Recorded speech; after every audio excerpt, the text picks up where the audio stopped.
దేవుని నామానికి స్తోత్రాలు. మీ అందరికి వందనాలు. దేవుని మాటలు విన్నాక శ్రద్ధగా స్తోత్రం. మరి బైబిల్లో ఒక స్త్రీ ఉంది. ఆ స్త్రీకి 10 వెండి నాణ్యాలు ఉన్నాయి. వెండి నాణ్యాలు ఉంటే వాటిలో ఒకటి పోయింది. ఎట్లా పోయిందో పోగొట్టుకుంది. పోగొట్టుకుని ఏం చేస్తుంది? అది పోగొట్టుకున్న ఎతికితాకి నడుం కట్టిందన్నమాట. నడుం కట్టాలి. ముందు మేము నడుం కట్టాలి. నడుం కట్టి మనం దేవుడి ప్రార్థన చేసేటప్పుడు నడుం కట్టాలన్నమాట. దేవుడు పనిచేసేటప్పుడు, దేవుని కొరకు పోరాడేటప్పుడు మనం ఆ నాణ్యం దొరికేదాకా ఆవిడ ఇల్లంతా ఊడ్చి అది దొరికేదాకా ఎతికిందన్నమాట. అట్లాగే మన యేసయ్య కూడా 99 గొర్రెలను వదిలిపెట్టేసి ఒక్క గొర్రె తప్పిపోతే ఆ గొర్రె కోసం వెళ్ళాడనమాట. కొండలు వాటిలో వెతికి చివరికి దాన్ని పట్టుకుని దొరికితే దాన్ని మెల్ల మీద ఎక్కించుకుని ఎంతో ఆనందం వచ్చిందన్నమాట. అట్లాగే మన పాపులమైన మనం రక్షించబడితే దేవుడికి పరలోకంలో ఎంతో ఆనందం. అట్లాగే తప్పిపోయిన వాళ్ళు దొరికినప్పుడు ఉండే ఆనందం అదో ఆనందం. తప్పిపోయి దొరికినప్పుడు ఇప్పుడు సపోజు ఒక తండ్రి ఉన్నాడు. బైబిల్లో ఒక తండ్రి ఉన్నాడు. ఆ తండ్రికి ఇద్దరు కొడుకులు అయితే చిన్న కొడుకు ఏం చేశాడు?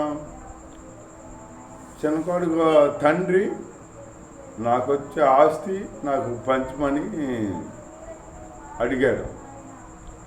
అడిగాడనమాట. అడిగితే తండ్రి పంచని అనలా పంచాడు. పంచి అతని ఆస్తి అతనికి ఇచ్చాడనమాట. అతనికి ఇస్తే ఆస్తి తీసుకుని హల్లెలూయా, ప్రైజ్ లార్డ్, హల్లెలూయా, ఆస్తి తీసుకుని దూరదేశం వెళ్ళిపోయినట్టు బైబిల్లో ఉంది. బైబిల్లో తన తండ్రి ఆస్తి తీసుకుని దూరదేశం వెళ్ళిపోయినట్టు బైబిల్లో ఉందన్నమాట. దూరదేశం వెళ్ళిపోయి అతను ఏం చేశాడో చెడు సహవాసాలు చేశాడనమాట. చెడు సహవాసాలు చేసి ఈ ఆస్తి అంతా దుర్వ్యాపారం చేసి పాడు చేసినట్టుగా లేఖనం బైబిల్లో తెలియబడుతుంది. దుర్వ్యాపారం చేసి పాడు చేశాడనమాట. దుర్వ్యాపారం అంటే నాకు ఇష్టం వచ్చింది స్నేహితులతో తిరుగుతాం, వ్యర్థమైన పనులు చేస్తాం, పాపం ఇక ఏమీ లేదు. ఇక అట్లా జీవిస్తాం అవి అయిపోయేదాకా. అట్లా స్నేహితులు ఉండేవాళ్ళు. మరి డబ్బు ఉంటే స్నేహితులు ఉంటారు, డబ్బు లేకపోతే ఉండరు కదా. డబ్బులుంటే స్నేహితులు ఉంటారన్నమాట. డబ్బు లేకపోతే స్నేహితులు ఉండరు. మన దగ్గరే దాన్ని ఉంటేనే మన దగ్గరికి బెల్లమన్న కాడికి ఏగులు వస్తాయి అంటారు చూడు లోకంలో. అట్లాగే మన దగ్గర డబ్బు ఉంటేనే వస్తారు స్నేహితులైనా బంధువులైనా ఎవరైనా. డబ్బు లేకపోతే రారు. ఏబు గారికి భయంకరమైన వ్యాధి వచ్చింది. అంతగా ఇష్టం. ఆస్తి ఎంతో ఆస్తి ఉండేది ఏబు గారికి. యూజు దేశంలో ఏబు అంత ఆస్తి పరుడు ఎవరు లేరని బైబిల్లో ఉంది. ఈ ఆస్తి అంతా పోయింది. ఒక్కసారి పోయింది. పోయేటప్పటికి అంతక్రితం స్నేహితులు వచ్చేవాళ్ళు, బంధువులు వచ్చేవాళ్ళు, చుట్టాలందరూ వచ్చేవాళ్ళు ఇంట్లోకే, ఏబు ఇంటికి తింటాకి. ఆస్తి ఉండగా అందరూ బంధువులు వచ్చేవాళ్ళు. ఆ ఆస్తి ఎప్పుడైతే పోయిందో అప్పుడు ఎవరు రావటం మానేశారు. ఇంటికి వస్తారు, ఆస్తి లేదు కదా, అందరూ మానేశారు. మానైతే అప్పుడు ఏబు గారికి భయంకరమైన వ్యాధి వచ్చింది. వ్యాధి వస్తే ఆ వ్యాధికి బాధపడలేక శిలాపెంకులతో గోక్కుని గోళ్ళు అరిగిపోయి శిలాపెంకులు తెచ్చుకుని శిలాపెంకులతో గోక్కున్నవాడంట. అంత వ్యాధిలో ఉన్నంగా ఈ అంతగతం స్నేహితులు ఉండేవాళ్ళు, స్నేహితులు లేరు, వెళ్ళిపోయారు. ఈ భార్య కాడ ఏముంది, ఇంకా దేవుడని యథార్థత వదలకుండా దేవుడని ఉంటావేంటి, దేవుడిని దూషించి సావంది అనేటప్పటికి ఏబు గారు ఒక మాట అన్నాడు, మూర్ఖులాగా మాట్లాడమాక, మనం ఆశీర్వాదమే అనుభవిస్తాకి మనం ఇది కాదు, మనం శ్రమల కాడ అనుభవించాలి అని చెప్పాడన్నమాట. చెప్పేటప్పటికి అప్పుడు ఏబు భార్య కాడ దూషించినట్టు ఉంది బైబిల్లో. అంతగా దూషిస్తే అంతగా భయంకర వ్యాధి ఇచ్చిన ఒక్క మాట పొన్నెత్తి దేవుణ్ణి అన్నట్టు ఏబు గారు లేదు బైబిల్లో. పొన్నెత్తి మాట అనలా. ఇంకా నా విమోక్షకుడు సజీవుడు అన్నాడు మాట. నా విమోక్షకుడు సజీవుడు, నేను ఇలా చర్మం ఈ కురుపుతో ఇట్లాగా వీటితో నా చర్మం క్షీణించిపోయినా కానీ నేను ఒక రోజుని మంచి శరీరంతో నా విమోక్షకుడిని నా దేవుణ్ణి ఎదుర్కొంటా అన్నాడు అన్నమాట. అంత నిరీక్షణ ఏబు గారిది, అంత నిరీక్షణలో ఉన్నాడనమాట. అట్లా మనం ఉంటామా? ఈరోజు ఏదైనా వచ్చింది అనుకో, ఎంత బాధ వచ్చింది, దేవుడిని నమ్ముకున్నాం, దేవుడు ఎక్కడున్నాడో, దేవుడు ఉంటే ఈ బాధ వస్తుందా మాకు? ఈ బాధ ఎందుకు వస్తాయి? దేవుడు అంటాం, దేవుడు మమ్మల్ని వదిలిపెట్టేశాడు అంటారు. అట్లాగే అందొక ఆవిడ బైబిల్లో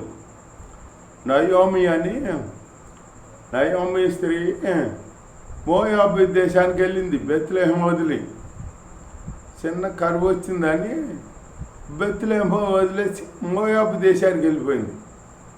భర్త పిల్లలు తీసుకుంది. అక్కడికి వెళ్ళినాక ఏమైంది, పన్నాళ్ళు ఉన్నాక భర్త చచ్చిపోయాడు.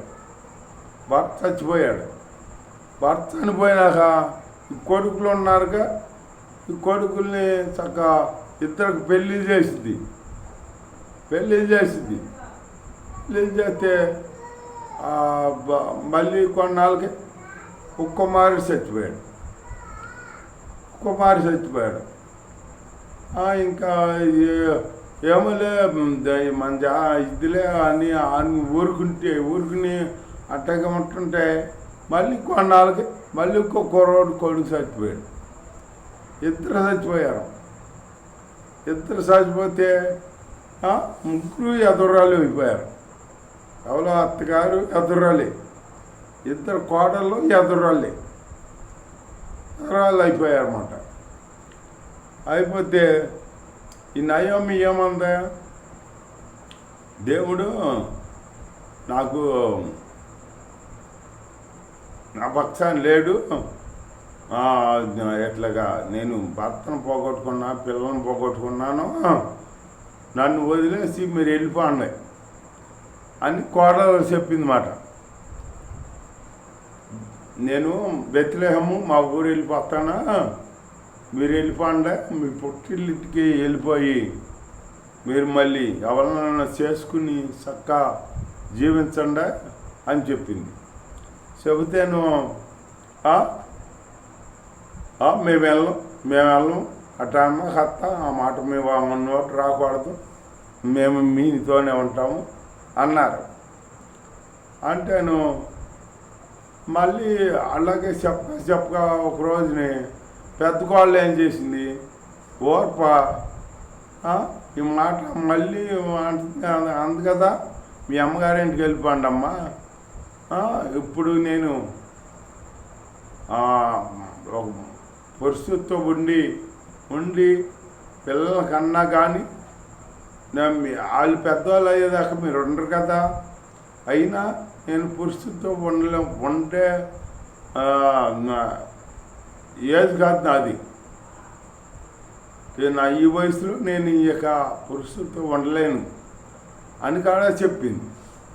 చెబితే ఓర్ప ఏం చేసింది, మా అత్త భలే మంచిది, భలే మాట అంతా వెళ్ళిపోమంతా అని చెప్పేసి ముద్దెట్టేసుకుని అత్తకు ముద్దెట్టి వెళ్ళిపోయింది. ముద్దు పెట్టి ఇంటికి వెళ్ళిపోయింది అన్నమాట. ఈ రెండో కోళ్ళు ఉందిగా రూతు, ఆ రూతుని కాడ నువ్వు కాడ వెళ్ళిపో అమ్మ, నీ తోడుకాళ్ళు వెళ్ళిపోయింది కదా, అట్టాగే నువ్వు కాడ వెళ్ళిపోయి మీ అమ్మగారింటికి వెళ్ళి శుభ్రంగా ఉండి ఎవరినైనా మంచి వాళ్ళని చూసి చేసుకో, నీ జీవితం ఎందుకు అర్థపరుచుకుంటావు, నాతో ఉండి అని చెబుద్ది అని చెప్తే రూతు అంటదే, అత్త ఆ మాట అనమాకు, నువ్వు నీతోనే ఉంటాను, నువ్వు ఎక్కడుంటే అక్కడే ఉంటావు, నీ ప్రజలే నా ప్రజలు, నీ దేవుడే నా దేవుడు, మన ఇద్దరిని మరణం తప్ప ఏది వేరు చేయకుండా ఉండుగా కానీ అన్నమాట అని చెప్పేటప్పటికి నిత్యంగా ఇవ్వడనుకుందాక రూతు నాతో ఉంటాకే నిర్ణయించుకుంటే ఇక వెళ్ళదో, నేను అన్నా కానీ వ్యర్థమే అని చెప్పి ఊరుకుందన్నమాట. రూతు నయముతో ఉందన్నమాట. ఓర్ప వెళ్ళిపోయింది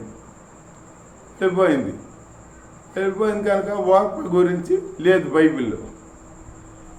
రూతు ఉంది కాబట్టి ఆ రూతు ఎంతో ఆస్వాదించబడింది అన్నమాట. ఆ రూతు అత్తతో కలిసి మోయాబు దేశం నుంచి బెత్లెహేము వచ్చింది. మోయాబు దేశం అంటే పాపంతో నిండి ఉంది, అంటే విగ్రహ ఆరాధనలో చేసేవాళ్ళు అందరూ. బెత్లెహేము వచ్చింది, మరి సొంత ప్రజలను వదిలేసి తల్లిదండ్రులు వదిలేసి అత్తతో మరి బెత్లెహేము తెలియని ఊరు తెలియని దేశం వచ్చిందన్నమాట. అలా వచ్చినందుకు రూతు పేరు గ్రంథంలో లెక్కించారన్నమాట. రూతు గ్రంథం, ఒక గ్రంథం రాసుంది, రూతు గ్రంథం. ఆ రూతు ద్వారా యేసు ప్రభు ఈ లోకానికి వచ్చాడు, మనకి ఈ లోకానికి వచ్చి మన పాపాలన్నీ పరిహారం చేశాడు అన్నమాట. అలాంటి ఆశీర్వాదం పొందుకుంది రూతు. అలాంటి ఆశీర్వాదం పొందుకుంటూ మనం జీవించాలి యేసయ్యలో. అంతేగాని మనం దేవుణ్ణి దూషిస్తాం, వాళ్ళని దూషిస్తాం, జ్ఞాపకం మనకు గుర్తు వచ్చినప్పుడు వస్తాం, గుర్తు రానప్పుడు రాబోతాం మందిరానికి. అలా చేయకూడదు. దేవుళ్ళో రూతు లేక నమ్మకంగా ఉండి దేవుళ్ళో నమ్మకంగా జీవిద్దాం.